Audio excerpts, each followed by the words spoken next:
Yo, what's going on, guys? Got another trade recap for today. Today is Thursday, September 18th, 2025. I know it's been a little bit, but first off, I want to give all glory to God for this winning trade. I want to thank Him for waking me up and allowing me to be on the markets at this time to see this setup and to be able to execute. Because it's been a bit of a crazy week. We can go look into that real quick. Monday, there was no news, so I did not take a trade at all. No news Monday. They're just probability-wise, they're a bit lower. Market's going to be a bit slow, and especially when you have high impact news coming later in the week, market's most likely just going to stall and wait for news to deliver price higher or lower. Tuesday, there was 7:30 news in the morning. I watched all market open from 8:30 to 10, my trading times, and it was just kind of consolidation. I think there was a move down. But there was no way for me to catch anything based on my model and things.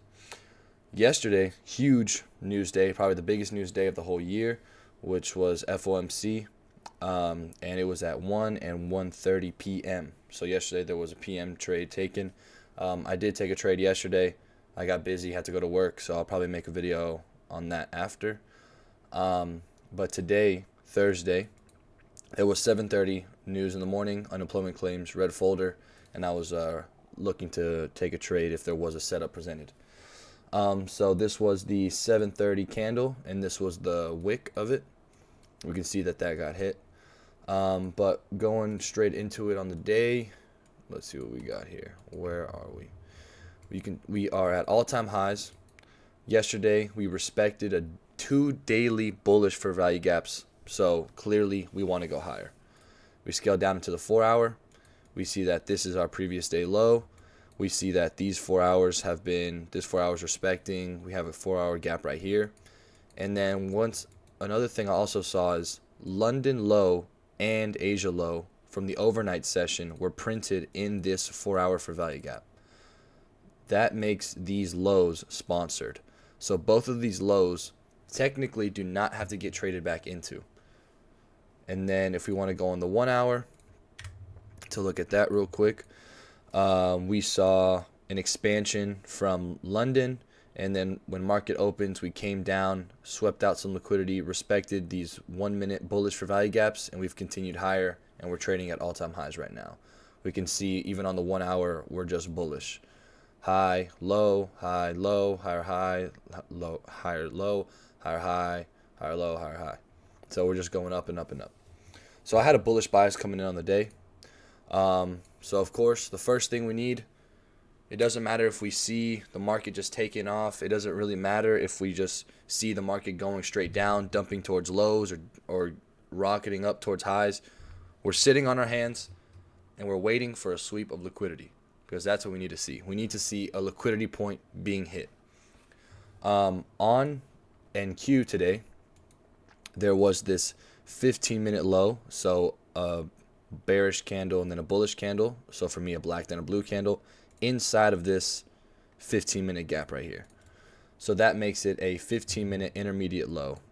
The intermediate lows and highs, they need to be inside of fair value gaps for them to be considered that. If not, it would just be a 15-minute low. So we were watching on the 5-minute, and I knew we had data highs up here at that 7:30 wick. And I was just waiting on the 5-minute, just kind of watching everything, and I see that price kind of opens up high and then we come lower. On ES, we actually take out London low and Asia low. But on NQ, we see that we don't. So what do we create? We create a bullish SMT.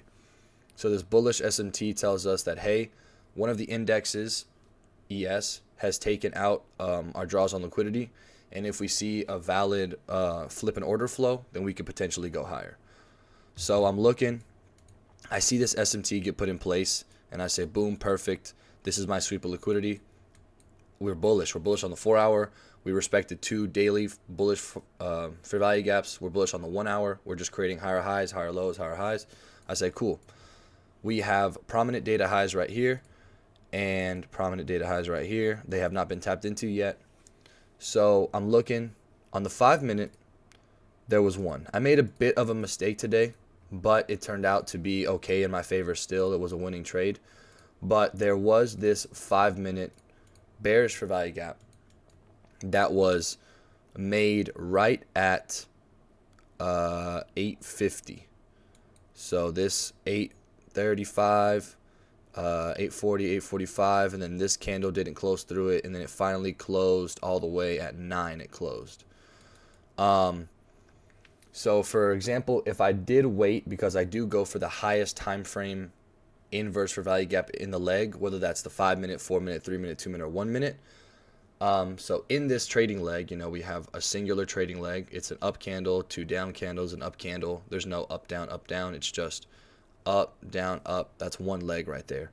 In this one leg, we have this 5-minute bearish for value gap, which gets inversed. So this would have become an inverse, and we would have entered right here after looking for either a respection of a 1-minute or just entering off of the confluences, off of that inversion. So we would have entered here. Our targets would have been that data high, and our stops would have been, around that 25 stop range, which is around minus $250 for me. So it would have been something like this. This trade was a 2.3. This trade was a 2.76. So roughly the same. But because in the moment when these were closing, I was in lower time frame. So I didn't think that the 5-minute was being made at the same time. I just it went over my head. I saw that this 4-minute was here, but there's like 2 4-minutes, so I wanted one in the leg. It hadn't formed yet because I took the trade, and then there's this 3-minute. I see that there's multiple on this 3-minute. They hadn't been formed yet. But what I was looking at is this 2-minute right here. So this 2-minute is one trading leg, blue, black, blue. So up candle, down candle, up candle. We have a perfect 2-minute bearish for value gap right here.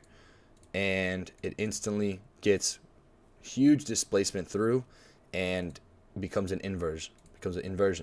There was some on the 1-minute, but they were stacked up with each other. So on the 2-minute was perfect. This 2-minute happened. Oh, sorry, my bad.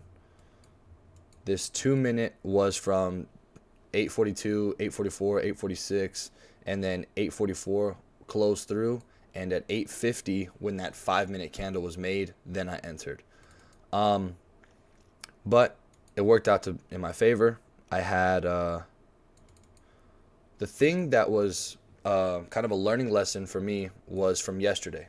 So yesterday on the FOMC trade, I predicted price to an absolute T, but the only thing that I didn't do that I wish I did was I wish I entered off just the inversion. Yesterday, there was no retracement back into a bullish for value gap, as you see right here. So usually how I trade is I'm waiting for the inversion, and then I'm also waiting for a pullback into a 1-minute bullish, if we're going higher, to show respection and bullish confirmation, which is great and it works, but sometimes setups are missed.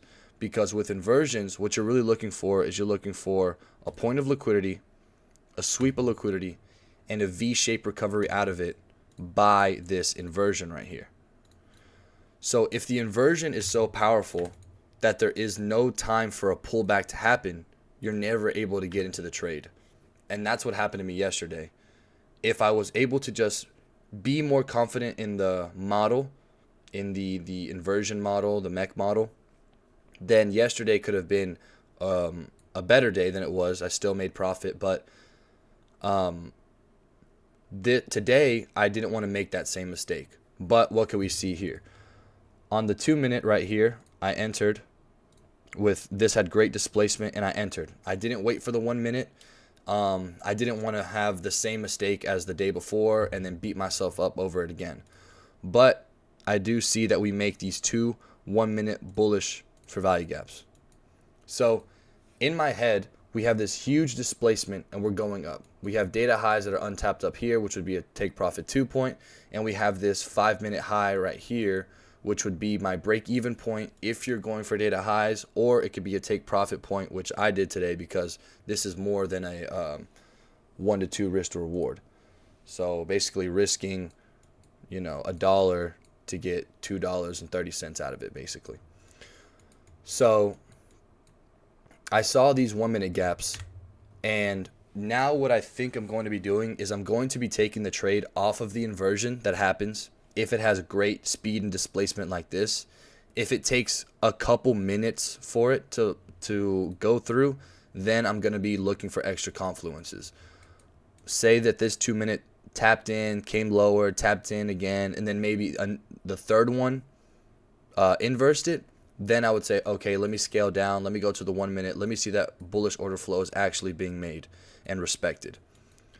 But today we had this lower 1 minute, and this was my condition.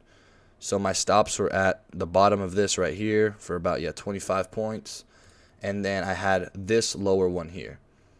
Obviously, if it's going to disrespect this one, it's going to take me out because my stops are right here. But let's say I wanted to do a 1-to-1, and I was okay with that, whatever I was risking, and my stops are all the way here, really close to the wick, and I just wait for this 1-to-1 right here. Then we have these bullish 1 minutes right here.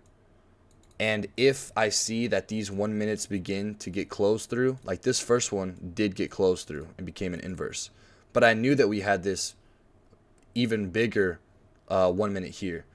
And what did we need to do? We just inversed right here. We had so much speed and displacement that all we had was a pullback into a bullish for value gap, and then we delivered higher, and we went all the way to take profit within this leg right here. So if these were going to be closing, and let's say this one right here became an inverse, and we're all the way down here, and then this one became an inverse, and we're right here, I would definitely take my stops here, and I would get out of the trade instead of waiting and hoping that it comes all the way, and before it gets out, it goes and rallies all the way back up.